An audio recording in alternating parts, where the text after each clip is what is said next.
आइए, आप लोग ये गाना सुने होंगे, चुप चुप चुप। उसी पे एक मेरा गाना आया था, आगे मारा बाछा भाई का ऊपर भोर भोले गे, आगे मारा बाछा भाई का ऊपर भोर भोले गे। ये लड़कियां कुछ बोले भैया, कौन सी छौड़ा पिया से पहले देखियो तोरे,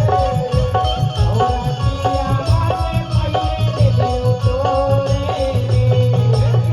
मांगिया में सिंदूर